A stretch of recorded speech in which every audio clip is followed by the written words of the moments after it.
Bismillahirrahmanirrahim. Assalamualaikum warahmatullahi wabarakatuh. Al-Fatihah ila ruhi sayyidina wa habibina syafi'ina Rasulillah sayyidina Muhammad ibn Abdullah sallallahu alaihi wa ala alihi wa ashabihi wa azwajihi wa dzurriyyatihi. Anallahu ya'dilu rijal bil jannah wa yanfa'una bi asrarihim wa anwarihim wa ilmihim nafatihim barakatihim di dini wa dunya wal akhirah. يجعلنا من حزبهم يرزقنا محبتهم ويتوفانا على ملتهم ويحشرنا في زمرتهم بالعافية وسلامة لهم الفاتحة. أعوذ بالله الحمد لله رب العالمين الرحمن الرحيم مالك يوم الدين إياك نعبد وإياك نستعين اهدنا الصراط المستقيم صراط الذين أنعمت عليهم غير المغضوب عليهم ولا الضالين آمين. بسم الله الرحمن الرحيم. نويت تعلما وتعليما وتذكرا وتذكيرا والنفع والانتفاع والإفادة والاستفادة والحث على التمسك بكتاب الله سنة رسول الله صلى الله عليه وسلم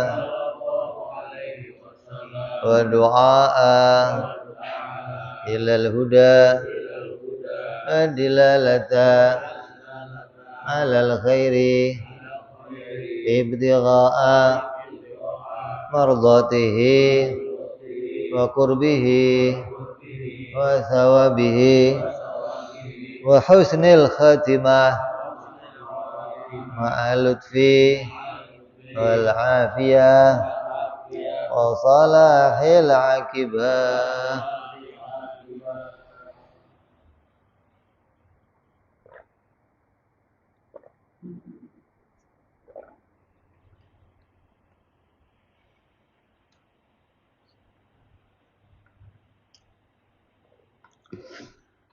Bismillahirrahmanirrahim. Alhamdulillahirabbil alamin.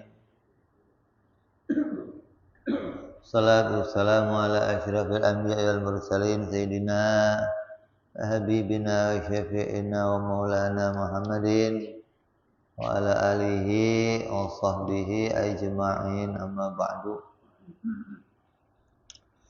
Qala musanniful kitab rahimahullah wa nafa'ana bihi wa bi'ulumihi fid dharain.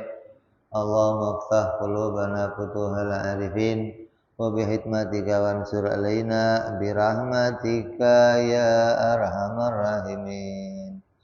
Ila anqal.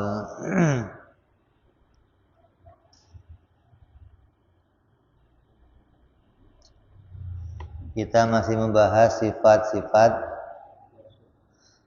para rasul alaihimus salatu wassalam. Kita sampai kepada sifat yang ketiga, yaitu sifat tabligh. Wajib para nabi bersifat tabligh, yaitu menyampaikan semua yang diperintahkan oleh Allah untuk disampaikan. Mau dikatakan wala yantiqu anil hawa in huwa illa wahyun yuha.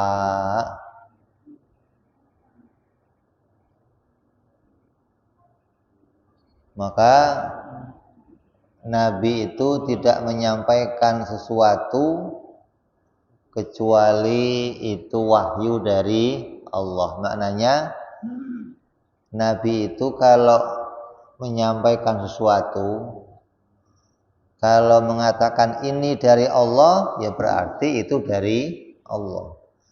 Kalau yang mengatakan itu dari saya, ya dari saya gitu loh.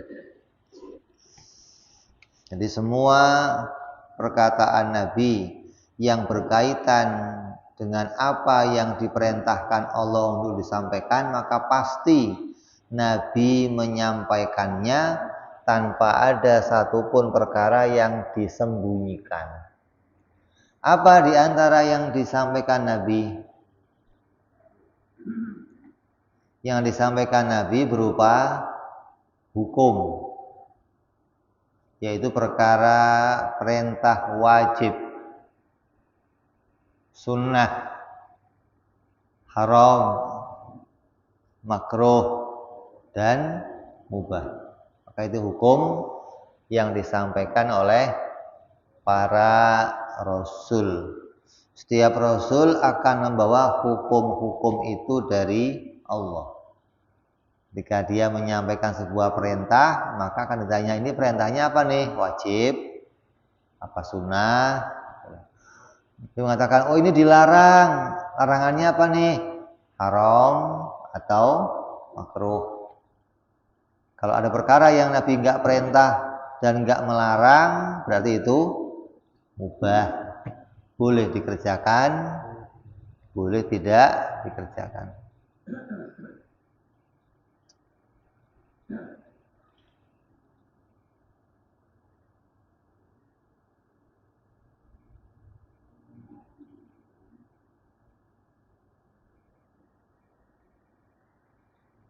Adapun Nabi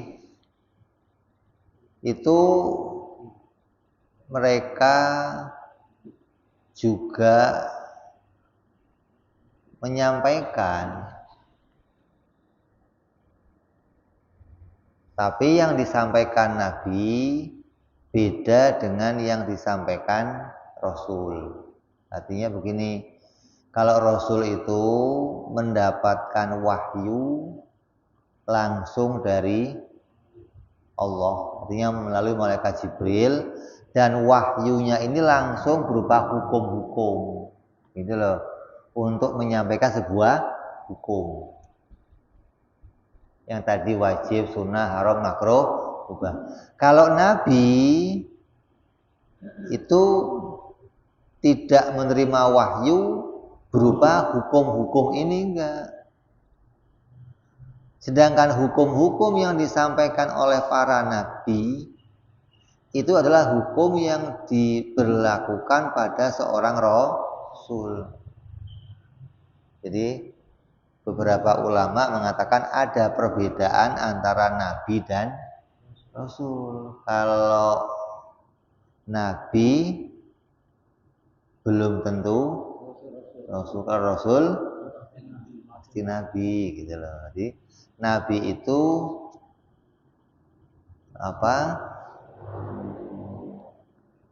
hanya kurang satu sifat, yaitu tabligh. Sidiknya sama, amanahnya sama, fatonahnya sama. Yang kurang apa? Tabligh. Artinya tabligh apa? Tabligh hukum. Maknanya Nabi itu tidak bisa merubah hukum dari para rasul. Beda dengan rasul. Kalau ada rasul datang nih, kemudian datang lagi rasul yang baru, maka rasul yang baru ini bisa merubah hukum rasul yang lama. Menambahi hukum boleh, mengurangi boleh, gitu loh. Tapi kalau Nabi, dia nggak bisa menambah atau mengurangi apa yang menjadi ajarannya rasul yang sebelumnya. Jadi Nabi hanya menyampaikan apa yang disampaikan oleh para rasul. Sedangkan apa yang diwahyukan oleh Allah kepada para rasul itu macamnya ada berapa? Ada 3 macam. Ada wahyu yang rupanya wahyu itu Nabi harus menyampaikannya. Yang kedua, ada wahyu yang para rasul itu harus menyembunyikannya. menyembunyikan. Yang ketiga, ada wahyu yang rupanya kalau disampaikan boleh, enggak disampaikan juga boleh. Artinya, andai semua wahyu yang diterima Nabi itu disampaikan, kita bisa mati. Kita bisa stres.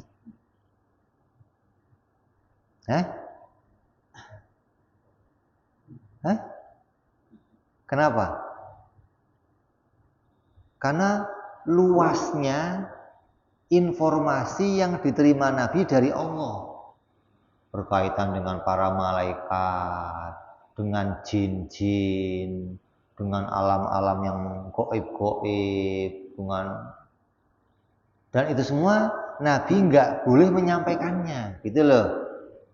Yang diperintah Nabi sampaikan yang berkaitan sama hukum-hukum aja yang kepada kita, gitu loh. Info-info yang lain Nabi nggak diperintah menyampaikan, bahkan diperintah apa? Menyembunyikan. Nah, Nabi menyembunyikan informasi namanya apa tuh?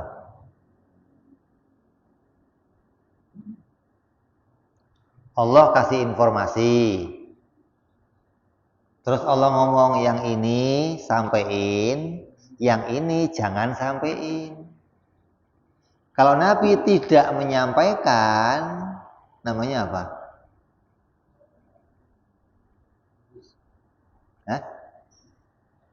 Namanya apa? Amanah, gitu dong.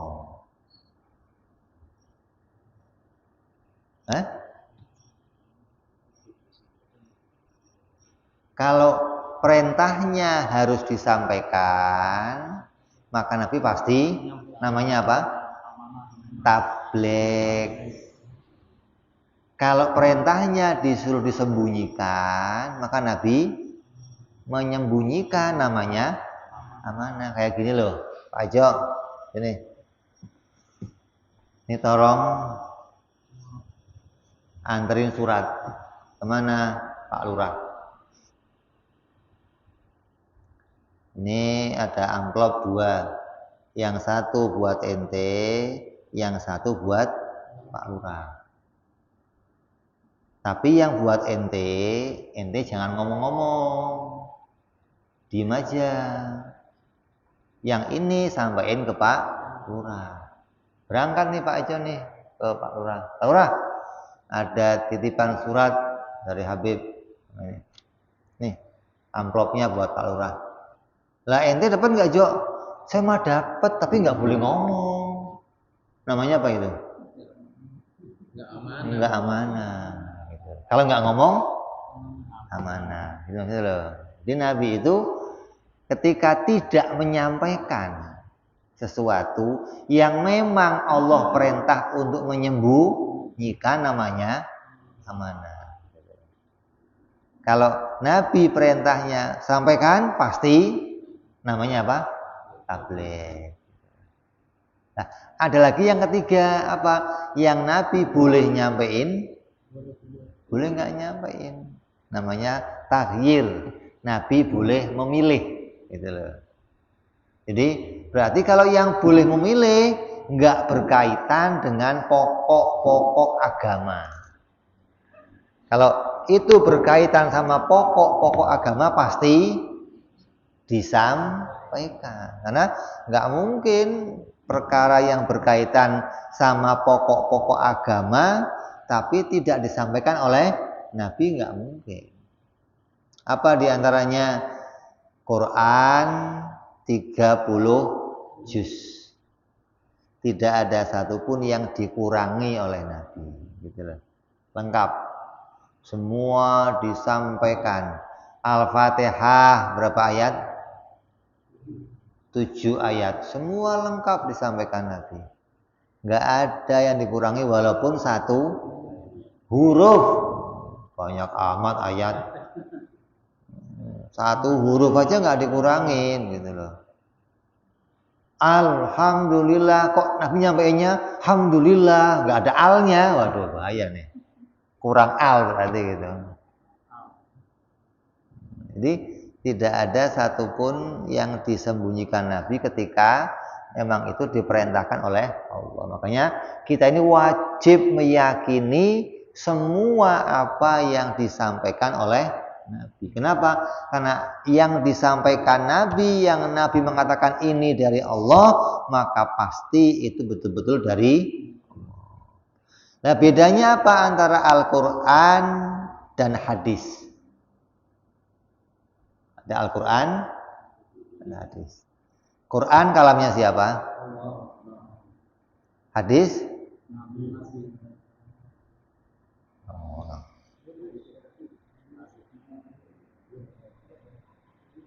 Hah?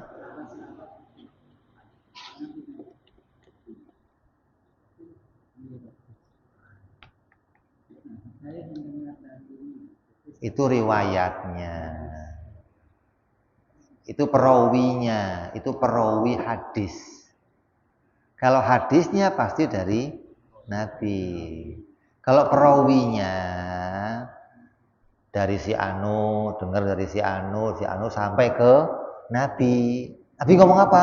Nabi ngomong begini, gitu loh. Perawinya itu. Banyak orang perawinya.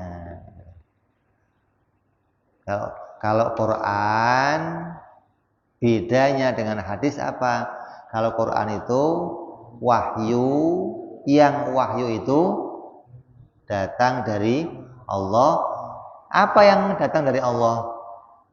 Lafadznya dan maknanya. Dua nih.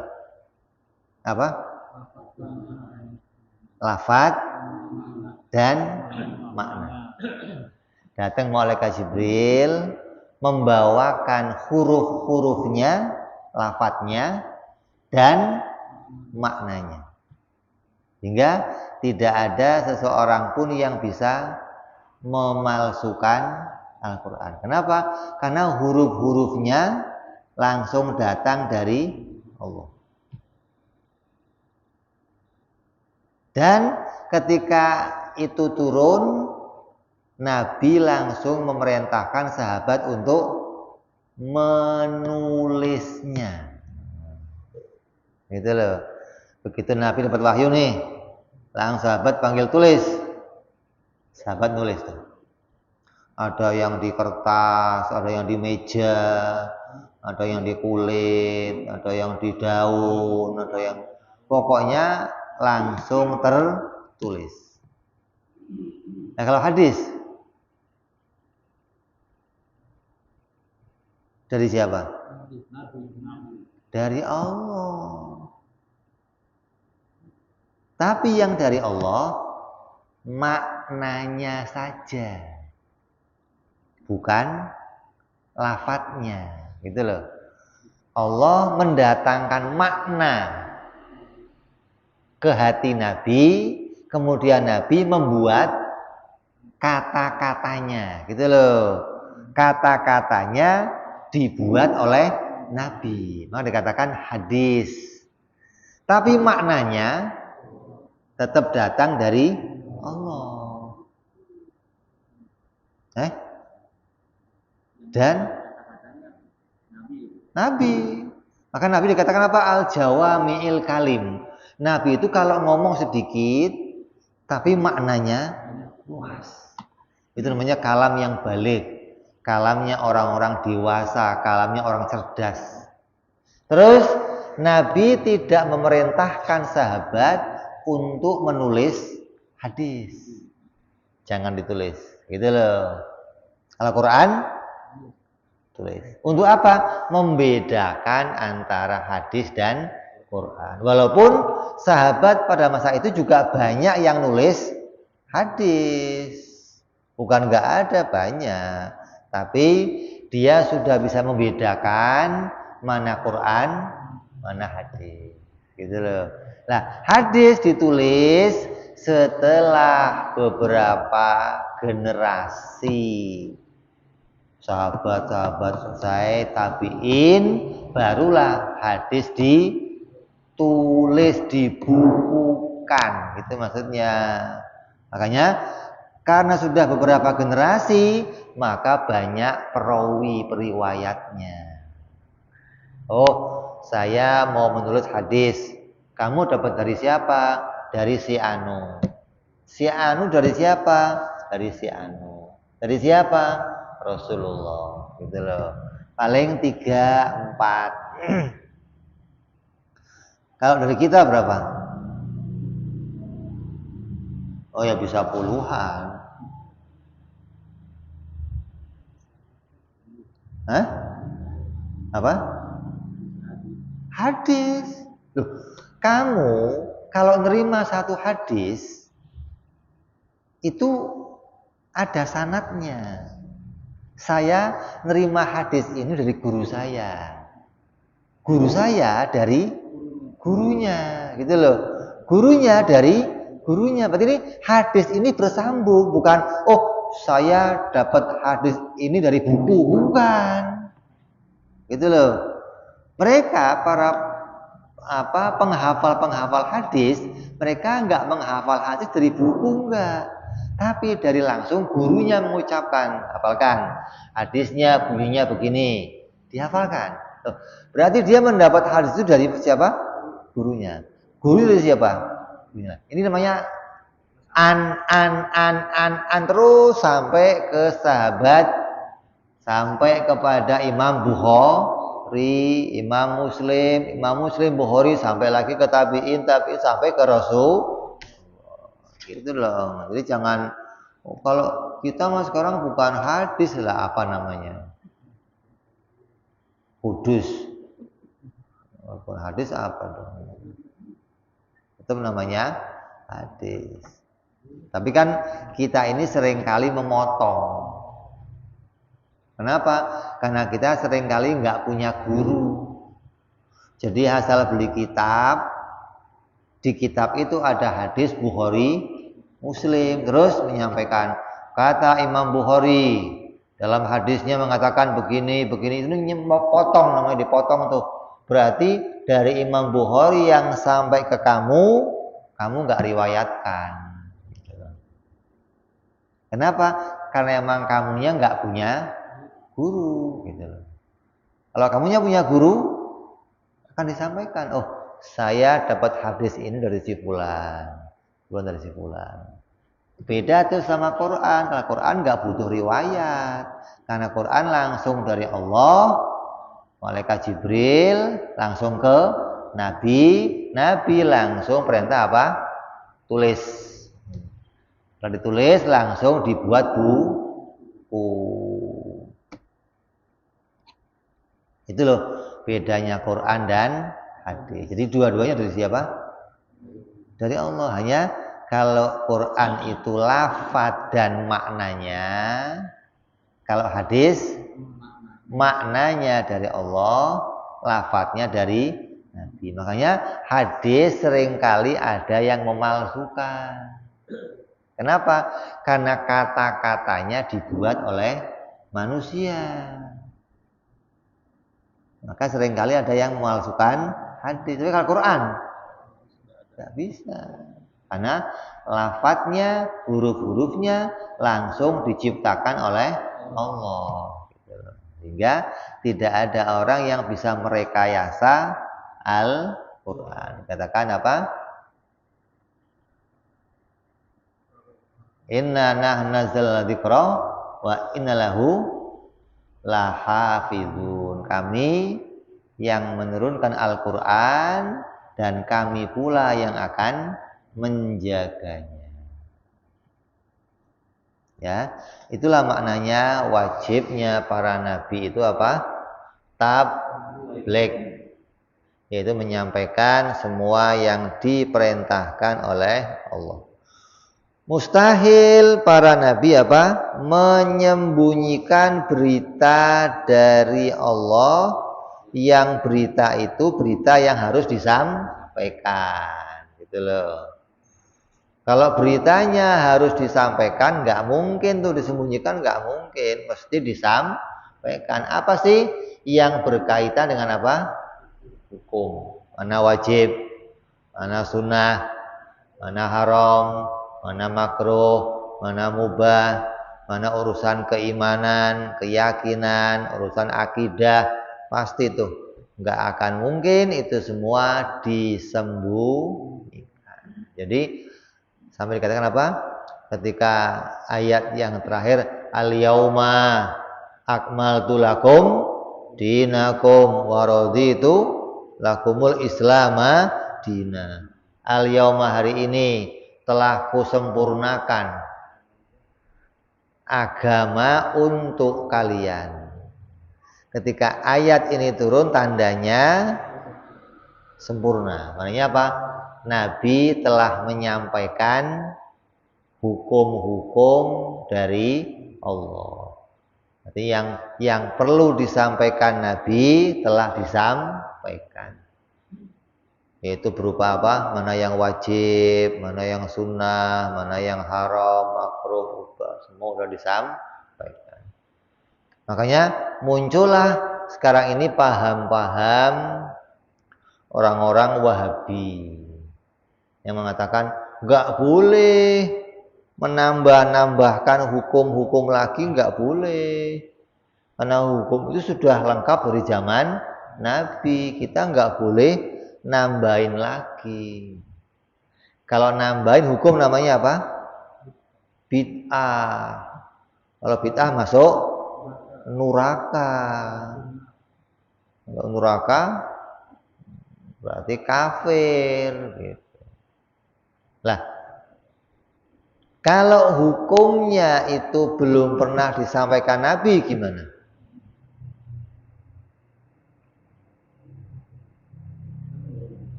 Nabi menyampaikan yang namanya arak itu perahan anggur. Tahu arak? Arak-arak. Hah? Itu dibuat dari apa? Hah? Fermentasi anggur. Lah kalau sekarang saya bikin fermentasinya tape.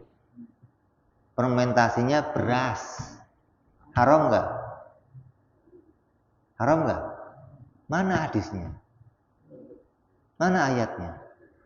Hukumnya apa nih? Jaiz. Haram enggak? Hah? Hadisnya mana? Nabi ada ngomong enggak? Nah, gimana ulama bisa mutusin ini haram? Itu loh perlunya ilmu. Jangan diomong, oh ini mah udah nggak boleh nambahin lagi. Kalau nggak boleh nambahin lagi, berarti ini nggak haram dong. Gitu loh. Kenapa? Karena semua ikut apa yang diomong sama Nabi. Nabi nggak pernah ngomong arak yang dibuat dari tape haram. Arak yang dibuat dari beras kencur haram. Ada omongannya.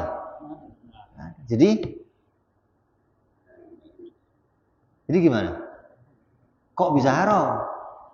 Ini loh tugasnya ulama, gitu maksudnya.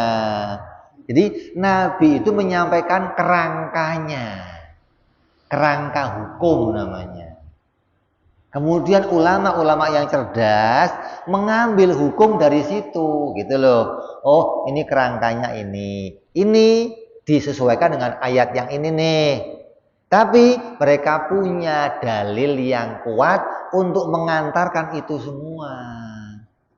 Jadi nggak tiba-tiba terus, oh ini mah bid'ah, hukumnya dibuat-buat nih. Zaman Nabi nggak ada. Memang zaman Nabi nggak ada hukum itu. Ayatnya aja nggak ada, hadisnya nggak ada. Terus kalau nggak ada gimana? Itu mau mengatakan boleh-boleh aja gitu. Repot. Ini loh tugasnya ulama. Sama dengan yang lainnya. Apa? Bagaimana membuat Al-Quran sampai ditulis jadi 30 juz. Zaman Nabi ada? Zaman Nabi nggak ada. Baca Quran begini, bismillahirrahmanirrahim. Nggak ada. Bang Qurannya pisah-pisah ke sono-sono. Gimana mau baca Qurannya? Paling yang masing-masing yang pegang selembar, baca selembar. Yang pegangnya, yang lain isinya apa? Hafalan. Kemudian dibukukan. Dari mana itu hukum membukukannya? Sahabat yang punya hukum itu. Terus anak yatim. Zaman Nabi, anak yatim, ketika ada anak yatim, diapain? Oh, yatim juga ya? Kalau ada anak yatim, para sahabat suruh ngambil satu-satu. Sekarang ada? Hah? Sekarang diapain? Dibikinin yayasan, dibikinin asrama, dikumpulkan jadi satu. Hukumnya mana? Dari mana ngambilnya itu? Itu loh. Jadi ini kerangka. Nabi ini menyampaikan apa? Kerangka hukum. Kemudian sahabat nanti ketika melihat ada perkara-perkara yang berkembang, nggak ada hukum dari sini, maka sahabat namanya mengijma namanya. Ada hukum ijma'ul ulama. Ada pula namanya apa? Qiyasul ulama. Itu dong.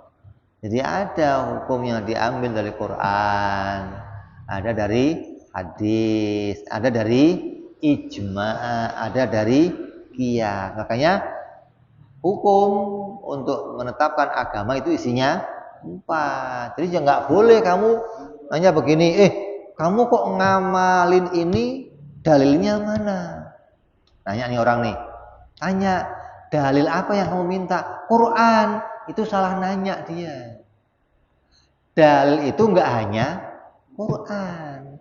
Kalau kamu namanya dalilnya mana, berarti saya boleh jawab dari 4 tadi. Bisa Quran, bisa hadis, bisa ijma', bisa qiyas. Sekarang kan nggak bisa, harus Quran. Loh, kok harus Quran?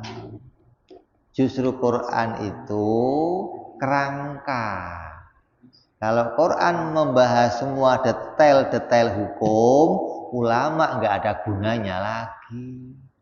Nggak ada kerjanya para ulama. Semua sudah ditulis dalam Al-Quran. Nggak begitu. Quran bentuknya kerangka hukum, pokok-pokok pembahasan. Kemudian ada apa namanya? Kalau dalam hukum itu ada anaknya, ada cabangnya. Oh, dari hukum ini nyabang kemari. Kayak ada sebuah hadis bunyinya kullu a'malin bin niat. Setiap amal dimulai dengan niat. Imam Syafi'i ketika membaca hadis ini, kemudian dia memikirkannya, dia bisa merangkai, amal apa saja yang harus dimulai pakai niat. Sholat, puasa, haji. Padahal di situ nggak ada loh. Nabi cuma ngomongnya innamal a'malu binniyat. Yang namanya ngasih duit istri itu amal bukan? Amal baik bukan? Amal baik. Ngasih anak sekolah, jajan, amal baik bukan? Pakai niat nggak? Saya niat mau ngasih jajan anak sekolah, pakai niat nggak? Loh, kok nggak pakai niat? Kan amal baik. Ente mau ngasih bini, amal, niat nggak? Kok nggak pakai niat? Kan amal baik. Tapi ngomong tiap amal dengan amal yang mana, gitu loh. Maka para imam memutuskan, amalnya ini. Yang ini nggak usah. Gitu loh maksudnya. Kalau nggak ada ijma'nya ulama, ya kita bingung. Kalau semuanya harus Quran dan hadis. Makanya ada ijma', ada qiyas. Disinilah cerdasnya para ulama untuk bisa memudahkan kita memahami maksudnya Quran dan maksudnya hadis. Hingga mereka bersepakat tentang hukum ini muncul diambil dari sini, hukum ini muncul diambil dari sini. Walaupun di sono nggak langsung berkaitan sama ini, tapi mereka mengkiaskannya, menyamakannya, mendudukkannya sekedudukan. Itu mereka. Hingga sempurnalah agama yang kita terima sekarang ini. Makanya kamu kalau baca kitab-kitab fikih, bab sholat, bab wudhu, bab zakat, nggak ada hadisnya. Ada? Ada nggak, Ki? Nggak ada. Adanya wudhu rukunnya 6, nggak ada. Rukun pertama hadisnya ini, kedua ada nggak? Nggak ada. Kenapa? Karena kita diperintah hanya taklid. Untuk urusan hukum fikih diperintah taklid. Udah ikut aja sama ulama, gitu loh. Karena kamu ini bukan pangkatnya ulama, dikasih hadisnya juga kamu keder.